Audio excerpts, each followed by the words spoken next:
সমগ্র পশ্চিমবঙ্গের স্বাস্থ্য পরিষেবা একবারে তলানিতে এসে ঠেকেছে। রায়পুর তো নাম মাত্র, রায়পুরে ইলেকট্রিসিটি পাবেন না, জেনারেটরের ব্যবস্থা নেই, রায়পুর হসপিটালে জল জমে থাকে বৃষ্টি হলেই।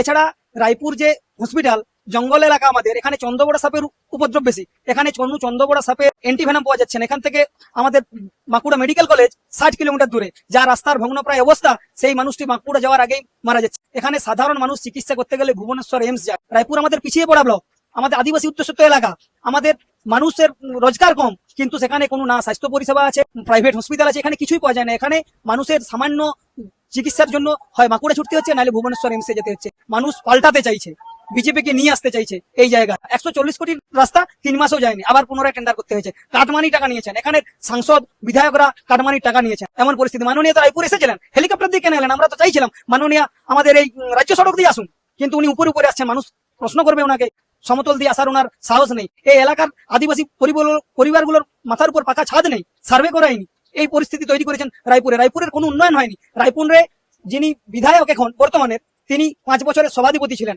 5 বছর সভাধিপতি থাকা অবস্থায় এই রায়পুরের জন্য উনি কি করেছেন? বিধায়ক থাকার জন্য কি করেছেন? উনি কিছুই করেননি। একটা আদিবাসী বিশ্ববিদ্যালয় করতে পারেননি। তো মানে আমরা এখন কি দেখছি, শিক্ষকের চাকরি চলে যাচ্ছে, নিয়োগ তো দূরের কথা। বছর বছর দুর্গাপূজায় উনি টাকা দিচ্ছেন, কিন্তু বছর বছর এসএসসি করতে পারছেন না। মানুষ দুর্গাপূজার টাকা চায় না, মানুষ এসএসসি চায়, নিয়োগ চায়, আলুর দাম চায়, ধানের দাম চায়। তার জন্য মানুষ পরিবর্তন চাইছে। এবার পরিবর্তন অসম্ভব, পরিবর্তন হবেই। স্বাস্থ্য, শিক্ষা সবাই ধ্বংসপ্রায়। আদিবাসী পরিবারগুলো কুয়োর জল খায়, নদীর জল খায়, এমন পরিস্থিতি।